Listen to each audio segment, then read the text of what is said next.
warahmatullahi wabarakatuh. Waalaikumsalam warahmatullahi wabarakatuh. Hai teman-teman semua, jumpa lagi di podcast kita bersama saya Fadila Narjis dan rekan saya. Bernama Siti Juleha. Oke, kami berdua adalah mahasiswi Magister Prodi Piaud Universitas Sunan Kalijaga, Yogyakarta. Kali ini kami berdua mau ngobrolin seputar KOSP atau yang biasa disebut dengan kurikulum operasional satuan pendidikan. Oke teman-teman, rekan saya Mbak Siti Juleha ini atau yang biasa dipanggil Mbak Leha akan menjawab dan menjelaskan hal-hal yang berkaitan dengan KOSP. Kita mulai saja ya Mbak Leha. Iya Bu, kita mulai saja. Oke, saya boleh. akan awali pertanyaan yang pertama nih. Apa yang dimaksud dengan KOSP? Oke, yang dimaksud dengan KOSP ataupun kurikulum operasional satuan pendidikan itu adalah seluruh rencana proses belajar yang diselenggarakan di satuan pendidikan sebagai pedoman seluruh penyelenggaraan pembelajaran untuk menjadikannya bermakna. Kurikulum operasional pendidikan dikembangkan sesuai dengan konteks dan kebutuhan peserta didik dan satuan pendidikan.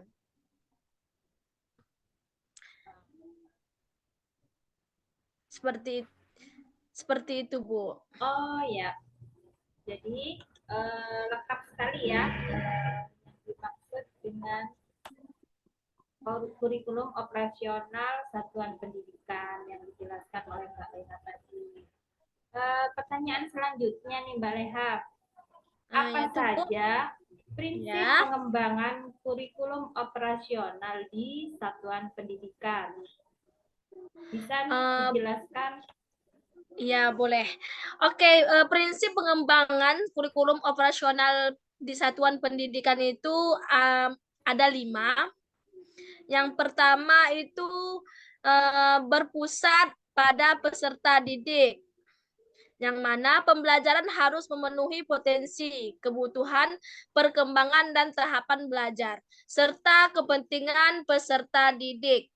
Profil pelajar Pancasila selalu menjadi rujukan pada semua tahapan dalam penyusun kurikulum operasional sekolah. Dan yang kedua, itu adalah kontekstual, yang mana menunjukkan kekhasan dan sesuai dengan karakteristik satuan pendidikan, konteks sosial budaya dan lingkungan, serta dunia kerja dan industri. Dan yang ketiga itu esensial, yang mana semua unsur informasi penting ataupun utama yang dibutuhkan oleh para pemegang kepentingan tentang kurikulum yang digunakan di satuan pendidikan dapat diperoleh di dokumen tersebut. Bahasanya lugas dan mudah dipahami oleh peserta didik. Dan yang keempat itu adalah akuntabel, yang mana dapat dipertanggungjawabkan karena berbasis data dan aktual.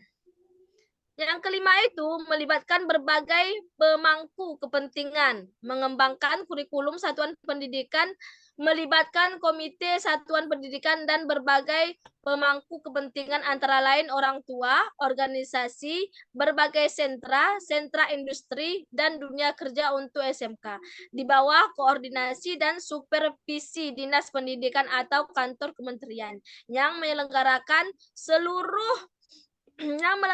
urusan pemerintahan di bidang agama sesuai dengan kewenangannya.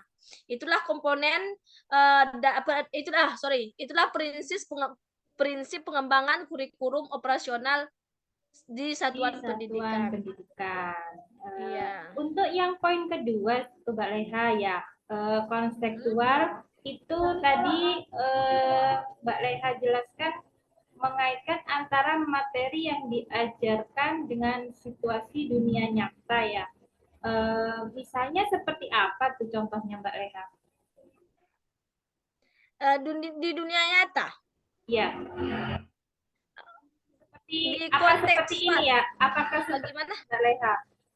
Misalnya nih kalau di daerah pedesaan atau di pegunungan atau juga yang sekolahnya yang terletak di pinggir pantai, eh, jadi pembelajarannya itu menggunakan apa yang ada di sekitarnya itu. Iya benar. Umpamanya nih kalau kalau daerahnya itu di pinggir pantai, anak-anak didik itu bisa kita sebagai pendidik bisa membawa anak didik kita tuh seperti mengambil kerang yang ada di lingkungannya itu. Nah, seperti mengambil apa pasir juga bisa. Kemudian apa lagi? Pokoknya apa-apa yang ada di sekitar pantai bisa diterapkan kepada anak-anak. Oke. Uh, Tambah menarik nih perbincangan kita mengenai kurikulum operasional satuan pendidikan. Selanjutnya saya mau tanya lagi, boleh kan Mbak Leha? Ya boleh Bu. Uh, Apa itu Bu? yang selanjutnya pertanyaannya tentang komponen uh, kurikulum operasional satuan pendidikan. Kan itu ada 5, ya. Nah, ada kan yang Ya. ditinjau 4 atau 5 tahun. Nah, itu apa saja komponennya yang ditinjau 4 sampai 5 tahun? Iya, komponen ini ada dua ya sebenarnya yang ditinjau dalam 4 sampai 5 tahun, yaitu karakteristik satuan pendidikan yang pertama. Kemudian visi, misi, dan tujuan dari sekolah tersebut. Nah, apa itu karakteristik pendidikan? Nah, dari analisis konteks dirumuskan karakteristik sekolah yang menggambarkan keunikan sekolah dalam hal peserta didik, sosial, budaya, guru, dan tenaga kependidikan. Dan dari visi dan misinya tersebut adalah kalau visi menggambarkan bagaimana peserta didik menjadikan subjek dalam tujuan jangka panjang sekolah dan nilai-nilai yang dituju. Kemudian nilai-nilai yang mendasarkan penyelenggaraan pembelajaran agar peserta didik dapat mencapai profil pelajar Pancasila. Kalau misinya adalah misi menjawab bagaimana sekolah mencapai visi. Nah, kemudian nilai-nilai yang penting untuk dipegang selama menjalankan misi. Tujuannya, tujuan akhir dari kurikulum sekolah yang berdampak kepada peserta didik, tujuan menggambarkan patok-patok penting dan selaras dengan misi. Kemudian, strategi sekolah untuk mencapai tujuan pendidikannya. Selanjutnya, kompetensi ataupun karakteristik yang menjadi kekhasan lulusan sekolah tersebut dan selaras dengan profil pelajar Pancasila. Nah, itu yang ditinjau dari 4 sampai 5 tahun. Terima Lalu kasih. yang ditinjau komponen yang ditinjau setiap tahunnya apa itu Mbak Lena? Nah, untuk meninjau setiap tahunnya ataupun 1 tahun sekali itu ada beberapa juga sih ya. Yang kalau nggak salah saya itu ada 4. Yang pertama itu adalah pengorganisasian pembelajaran, yang mana cara sekolah mengatur muatan kurikulum dalam satu rentang waktu dan beban belajar cara sekolah mengolah pembelajarannya untuk mendukung pencapaian CP dan profil pelajar Pancasila ataupun mingguan, sistem blok, atau cara pengorganisasian lainnya.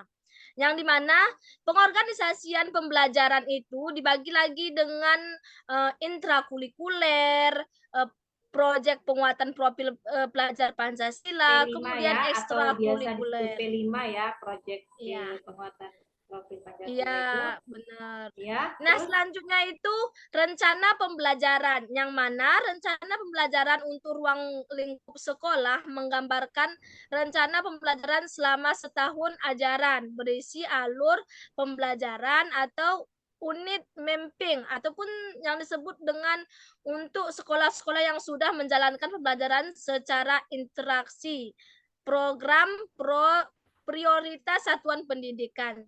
Nah, selanjutnya pendamping, evaluasi, dan pengembangan profesional, yang mana kerangka bentuk pendampingan, evaluasi, dan pengembangan profesional yang dilakukan untuk meningkatkan kualitas pembelajaran secara berkelanjutan di satuan pendidikan.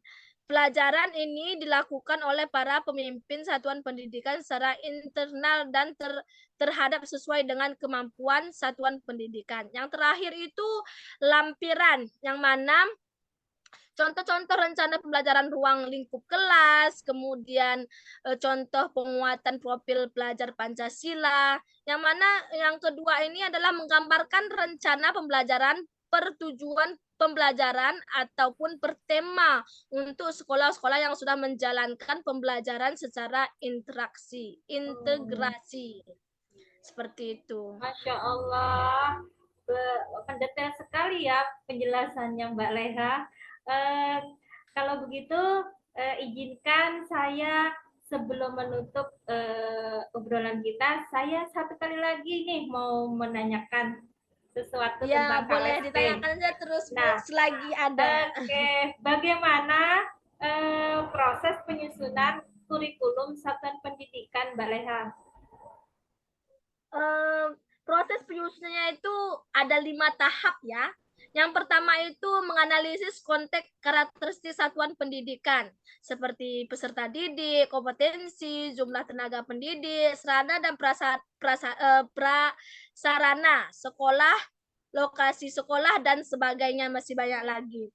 Dan yang kedua itu merumuskan visi, misi, tujuan. Nah, yang tadi kan sudah saya jelaskan visi, misi, dan tujuannya itu seperti apa. Iya, betul. Yang ketiga Di itu komponen tadi ya. menentukan pengorganisasian pembelajaran. Kemudian yang keempat, menyusun rencana pembelajaran.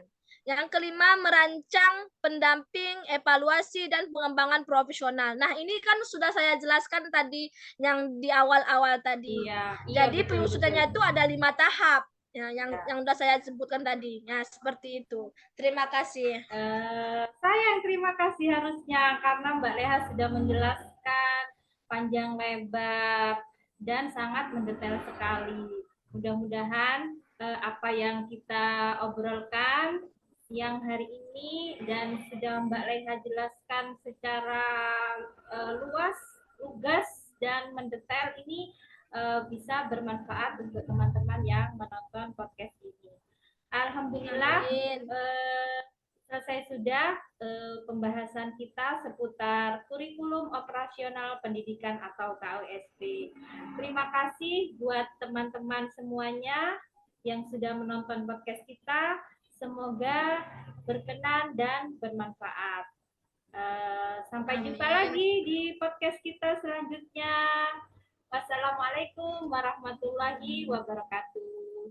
Waalaikumsalam warahmatullahi wabarakatuh. Aneh